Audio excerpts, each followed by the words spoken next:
Hi everyone, I'm JD. Welcome back to my channel. Just got these mental health themed art journal cards that I've done. This is pack number 5 in my Etsy shop, and I thought I would tell the stories behind this particular pack during this month of mental health awareness that I'm doing with the Beyond Blue fundraiser challenge that I've got going. I'll link that all below. There's an intro video that shares about that challenge where for the month of August people can send in some donations of craft items to go towards mystery packs for junk journals that will be sold in my Etsy for $10 each, and every cent of that will go to Beyond Blue. I'll also link below the page that I've got up with Beyond Blue, and we're hoping to make up 100 packs and to raise $1,000. So there's a page set up for that, and already we've reached over $100 towards that goal, and we haven't even put any packs up yet, so that's pretty cool. And slowly some donations have been rolling in, and I've got quite a few, I think, coming hopefully this week. People they're sending them today, so hopefully by the end of this week there will be already some packs up in the shop, and I'll share when that's all ready to go and you can purchase those. And such amazing goodies, oh my goodness. I am going to buy a few packs, I think, and I might have to resist the urge to buy lots and lots of packs. But anyway, so in 2015, that's when I first really struggled quite badly with depression and anxiety, and it lasted all through up until 2016 and a little bit at the start of 2017, but I was coming out of it about then, just through some lessons that I've learned through that journey. And these cards capture some of those lessons that I've learned, plus just general thoughts and feelings around what it was like to have depression and anxiety. And it's kind of, I did them obviously in chronological order when I went through the journey, but my cards are just kind of as a random pack of 10. So I'll share the stories behind them, but sorry if it's kind of out of chronological order or whatever. So I've also got another pack coming that I'll release on Etsy with the mental health series, and I'll share that in a later video. But yeah, okay, let's just get into this one first.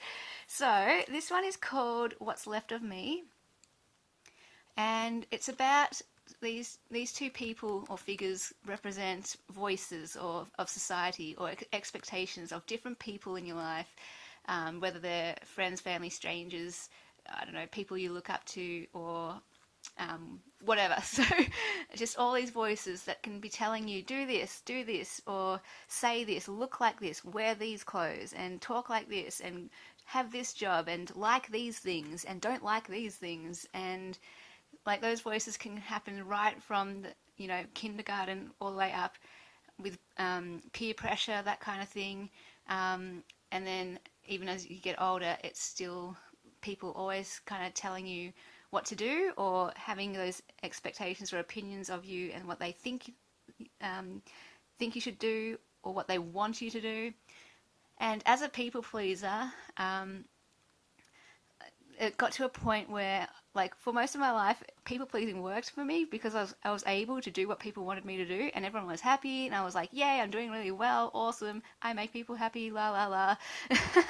But it's only when things go wrong that you realize that's not really healthy. It's not a healthy way to live that way. So I thought I was doing a good thing being that way, but when it felt like 100 people were telling me to do something, and all of those 100 people were telling me to do something different. So one was saying talk like this, and other ones were saying no, talk like this, and others saying look like this, and others saying no, look like this, and do this, and other people saying do this. So it got to a point where I was just like, I don't know which one to listen to. I got so confused, and it was like no matter what I did, I was going to be letting someone down, and it was just a horrible place to be in. And it felt like I was getting pushed and pulled in all directions, and it was so painful. And because it feels like people are tearing you apart. And this is just a picture of hope in that they're not going to tear me apart, but they're going to tear this dress off. And on this dress, I've written the words that people are saying: look like this, do this, say this, la la la, all the conflicting things people are telling me to do. And then it's just they are pulling this dress off, and it rips off, and running to a new day of the sunrise, a new day of hope, where instead of listening to what other people are telling me to do, I just listen to my own voice and just am being true to myself. So yeah, this thorns and sharp and painful and scary going towards the hope of a new day and finding who I am and not what people say I am, that kind of thing. This one is called See Me, and it looks quite scary and crazy, and it's actually the one that I love the most in terms of not aesthetically, but in what it captured. So, all right, at one of my worst points, I would, this was back when I didn't tell anyone I had depression or anxiety, so I kept it all inside. And when you do that, you kind of go a bit crazy because you're just not sure you're not sure what you're thinking is right or wrong, and you think it's all wrong. And because I couldn't tell anyone, I was just in a world of pain, and the only thing that I could do, I just wanted to express how I was feeling. That's all I wanted. And since I couldn't do that through words or through my behavior, I resorted to, subconsciously, having these imagining things. So I would imagine myself walking up to a glass wall and banging my head through it, and having the glass all shatter around me and go into my head and make me bleed. And that was the only thing. Like, it didn't make me feel better, but it was something to go, this is how bad I feel, guys. And I just feel like that. And because I wasn't like self-harm, I wasn't suicide or anything, or self-harming in a bad way or anything, but instead I was having these violent kind of visions of myself hurting myself, that type of thing, just because I was in so much pain, that's all. And one day I was in church and listening to the message, and it felt like I wasn't really there, and I wasn't listening to the message. All that was going through my head was that image of me banging my head through a glass wall, and me having the thought, I just want to be seen, I just want to be seen, I just want someone to know how I feel, but feeling so, I can't show anyone because they'll think I'm crazy, and they'll think I'm weird, and they're going to freak out, and they're going to run away, or they're going to worry, and I don't want anyone to worry, and all this kind of stuff running through my head. But it was just getting so unbearable, that feeling, and it kind of got a bit out of control, and just feeling, so, yeah. I got home after the church and just got out my pencils because I needed to do something to express myself. And it was just like, I didn't even think, I just got my pencils out, and for an hour I just went, and I was angry, and I was confused, and I was sad, and I was hurting, and I just let it all out. I vented in this picture, and that's what I mean about I didn't think about it. If I thought about it, this wouldn't have come out, because I would have been like, no, I need to make something pretty, and I can't make anything that looks scary and violent. Like these are sticks digging into my head and blood, and these are tears in all different colours, and the aim was to make something ugly, because I just was feeling ugly and warped and crazy and twisted. And after I drew it, I looked at it and I was just like, oh my gosh, what the heck have I drawn? I didn't want to look at it. I was like, oh my goodness. I was scared of it. No wonder I didn't want to show other people. But after a while, with some distance, I realized I love this picture because it's the closest I've ever been able to capture how I was truly feeling. And if you're a writer, you'll know what I mean with this as well. When you can put down words that are exactly how you feel, it's like a magic moment. And I managed to do that through art and capture exactly how I felt. So that's why nothing else has come close to capturing it to the 100%. It might have got close to like 90%, 95%, but never 100%. I hope that makes sense. And then after that, I was just like, wow, I really like this. And now that I'm not afraid of letting people know about my journey and how I'm feeling and that kind of thing, I'm like, yeah, this is good. And I showed a friend one time, and she was like, man, I wish you showed this to me a while ago, because sometimes I feel like that too. And I just want to hold it up to people and say, here, this is how I'm feeling. Please just give me some space. Or, hey, this is how I'm feeling. Just give me a little bit of tender loving care right now, because I'm a bit fragile right now. And it made me realize, hey, everyone goes through moments where they feel crazy at times. Everyone goes through moments where they're just a little bit out of control, whether it's through just feeling emotional, or through a life situation, or if things just keep building one on top of the other. Of course, the pressure builds up, and everyone in life is going to feel like this every now and then. Obviously, with depression and anxiety, it goes to another level, and you might feel it a bit more than is normal. But yeah, it's just feelings. Don't be afraid of your feelings is the point. And yeah, I don't know if you're looking at this and going, oh my goodness, you freak, or whatever. But all I wanted was to go, see me. That's why the eyes are so big. I just wanted to be seen, and for people to not freak out or worry, and just for people to go, okay, that's how you feel. I acknowledge how you feel, and it's okay. There's a whole other story that goes with this, but I'm going to share that later on as I share more of my mental health journey. But this one is called Feel Your Pain, and it's kind of the same idea with this, in that my whole life, I was afraid of emotions and expressing them. I always was a suppressor of them. I thought they were bad. I hated, not hated, that's a bit strong, but I was always skeptical of emotions and suspicious of them, and thought, no, I'm a rational person. I don't need emotions. Emotions just get people in trouble, and you don't need them, and they're too much energy. But what that meant was, you keep it all inside, and then you're not being your true self because you're not expressing how you really feel, and you think you're I thought I was a bad person whenever I felt pain or hurt, and especially the negative emotions, or the ones that I thought were negative, they're not actually negative, it's just emotions. Anytime I felt anger or pain or disappointment, I would hide them and pretend, I'm okay, I'm fine. And this is just to say, actually, there's nothing to be afraid of, and in fact, there's good that comes out of it, because if you can feel the full weight of your pain and come out the other side, you're going to be such a stronger person and have so much more to offer other people with that in store. And it's inspired by a Jim Morrison quote, I think that's his name, where he was talking about pain and how to wear it like a radio on your shoulder or something like that, and show it to people, and not in an arrogant way or a victim way, but in a way that just goes, hey, I'm not going to let my pain overwhelm me, not going to let my pain be the thing that overcomes me. I'm bigger than my pain. I'm stronger than my pain. And when I share my pain and just fully express it and fully feel the weight of it, this helps others know that they don't need to be scared of their pain either, and that they can share their own pain as well. This one is called Hold Your Own Pain, and this was a huge lesson for me to learn as well. This is what I mean about depression and anxiety. What it did for me is it undid so many wrong beliefs that I had. And one of the beliefs that I had was that I had to fix everyone's pain. Growing up from an early age, if I saw anyone hurting, for some reason, whether it was my personality or just my temperament, or I don't know what it was, but I took it on myself, and I would, if I see other people cry, if they're a stranger and I don't even know why they're crying, I'm in tears. And I just want everyone to be happy and okay.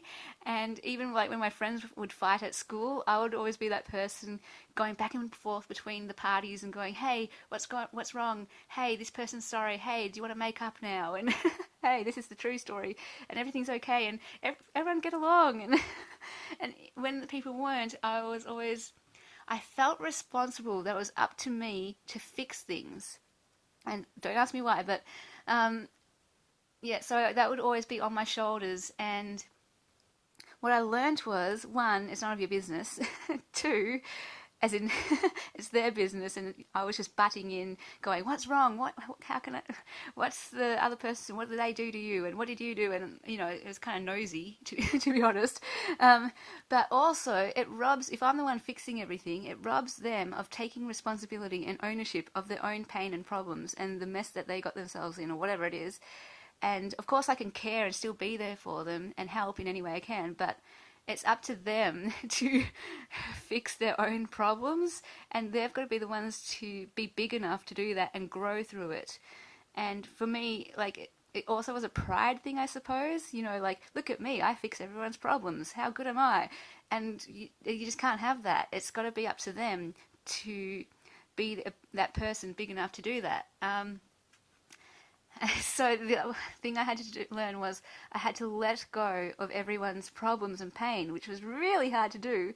But now that I've gone through this journey, I just know it's a non-negotiable. It's the only way I can do it. Otherwise, I get weighed down and I get miserable and can spiral down into depression and anxiety. So it's for my own health and for everyone else's good as well. So all I am responsible for is my own pain, and that's all that anyone is responsible for. We hold our own pain, and we are responsible for dealing with it, not glossing it over, sweeping it under the carpet. We have to actually face it and feel that pain and deal with it ourselves. So, yeah. These are quite hard-hitting lessons. I hope this is okay. This one is called The Real Self. Again, all right, so this is inspired by a book by Donald Miller, my favourite author, my goodness. It's called Scary Close, and it's all about being your real self. And he was just saying how we're all born our real selves, like, because we don't know anything else different. But then things happen in our lives where we start to feel shame, and people might reject us for things, and that's where we learn these behaviours and go, oh, can't act like that, don't say things like that, don't wear those clothes because people will reject me if I do those things.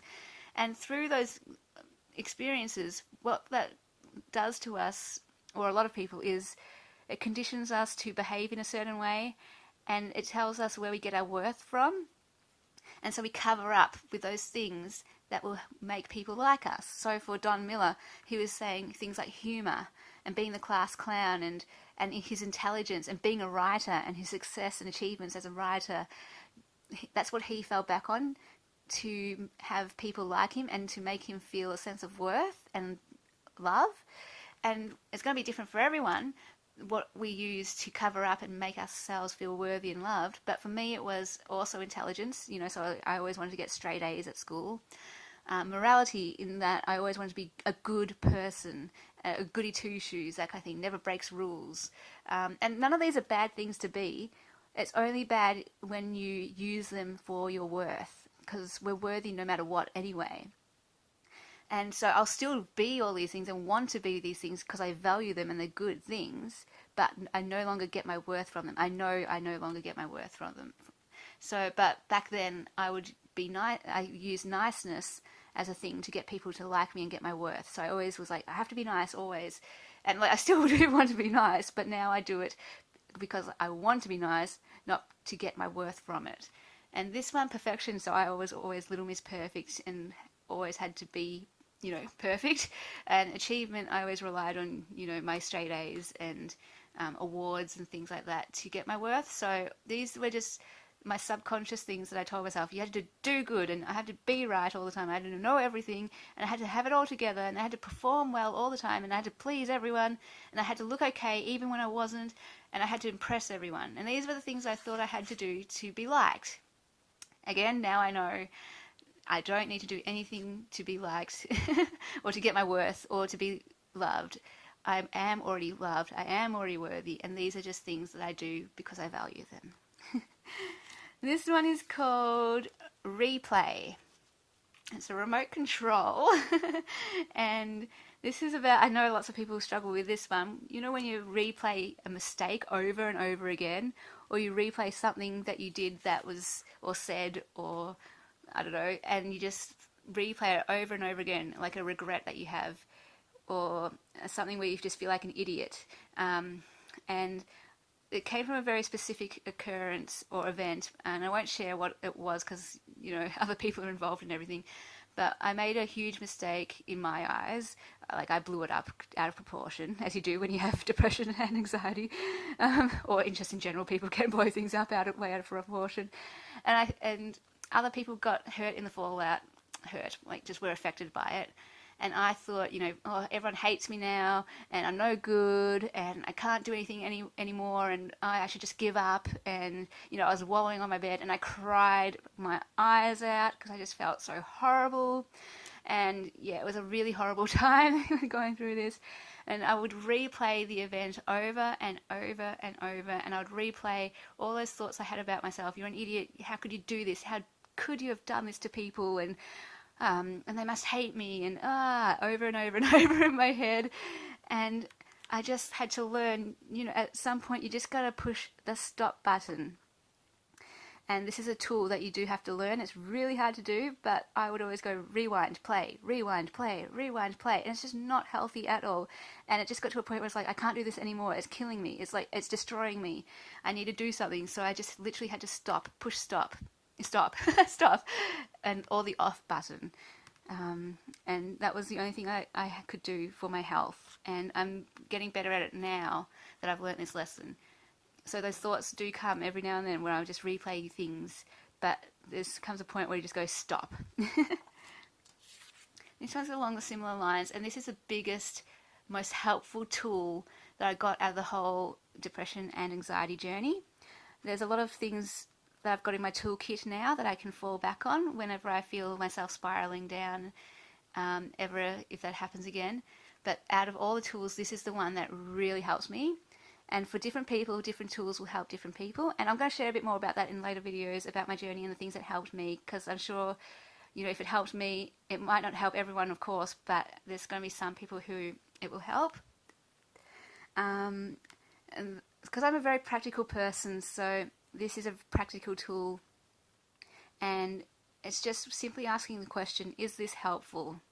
So is this thought that I'm having about myself, and is the way I'm talking about myself, is it helpful?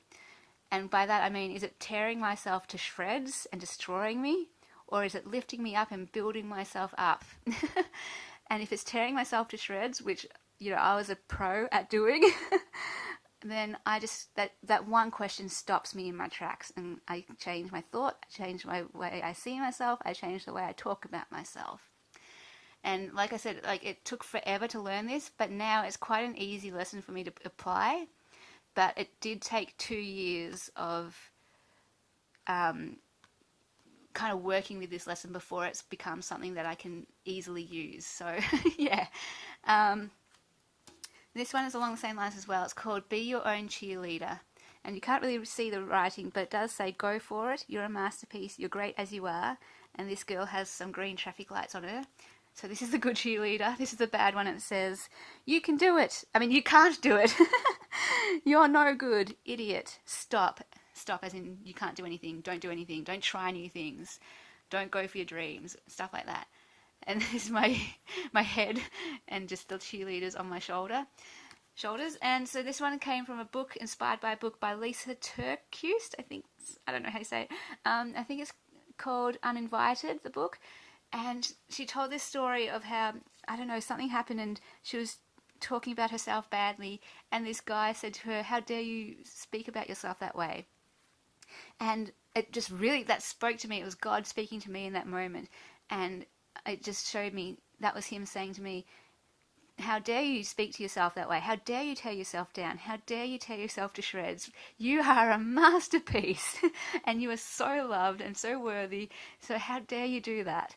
And not in a, I didn't feel condemned or judged at all for, my thoughts tearing myself to shreds. It was just a reminder. Hey, I am a masterpiece. How dare I talk about myself that way? And so it really does help. Anytime I start going, idiot, freak, so stupid, I just remember, hey, hang on a minute, good cheerleader, you're awesome. It sounds so, I would never be this kind of person before. It sounds so cheesy, and I hated these affirmation type things, and you're loved, and I'm loved, and I'm worthy, but now it got to the point where I self-destructed so much that I need to say this to myself, otherwise I will destroy myself again, and I can't go back to that place. I just can't. So now I fall back on knowing I'm a masterpiece and that I won't talk to myself that way anymore. Or in those moments where I do, it's okay, but then pull myself up and I go, no more. This one's called The Story of a Heart, and just about different ways that we can all feel, whether you have depression and anxiety or not. We all can feel this way sometimes, like we're stabbed in the heart, like we have a hole in our heart and we're aching, like we're a target and people are shooting arrows at us, like there's good ones too, so like we're a shining heart, we're bursting light everywhere, a broken heart. This one was a word that I was given, where I was a rainbow heart and each colour spoke to a different person and my writing would speak to people. So this is just about everyone. We're all gifts to people. We all have things that will speak to people. We all have something to offer. This one about Jesus is inside my heart. This one's about being ripped and shredded and torn to shreds. And this one is about a heart erased out. And this one's about a heart feeling weighed down by 1,000,000 kilos. This one's a heart that's shattered. This one's a heart with helping hands. This is a heart that's true to itself. And because blue is my colour, so that's me being true to myself. This is a heart that connects with others in friendship and love. And this is a heart fully restored back to the way we're meant to be, where every person can just be who they are and know they are loved and can love themselves and love every single other person just as they are. And this is a hope for me. My hope when I feel in these horrible ways, my hope in those times is that one day all hearts, all things, all people will be restored one day. So no matter how painful it feels right now, or whenever a painful time comes, no matter how painful it is, it's all going to be okay, because one day all hearts will be restored. And finally, this picture is called Hope. And it's a bit more abstract, but it came in a series of pictures, and I'll show that series maybe later in the next pack or something, or when I share more about my journey. But it came from that time when I made that huge mistake, and I just drew a series of pictures expressing that journey of what I went through that, and they were quite dark and black and, you know, a bit scary looking. And just through that came out the other end to this picture of light and colour and rainbow, and just speaks to me of hope. So out of the darkest situation, out of the most painful, horrible situation, there is still always hope, and there will always be colour and light at the end. So yeah, that's what this one represents. So that is my art journal card pack number 5. With a mental health theme, and I would love to do a giveaway with these. So if you really like these cards, all you need to do to enter is be a subscriber, like the video, and leave a comment letting me know which picture you liked the best, or which one spoke to you the most. And as always, there's that opportunity for you to share your own story of why you connected with it, only with what you're comfortable with sharing, but know that it will definitely encourage people, and you just never know who needs to hear what you have to say. So yeah, thank you so much guys for watching and listening, and I will be back very shortly because I have a package from the lovely Bonnie with the donations for the Beyond Blue fundraiser. So I'll be back very shortly guys. Thank you so much. Bye.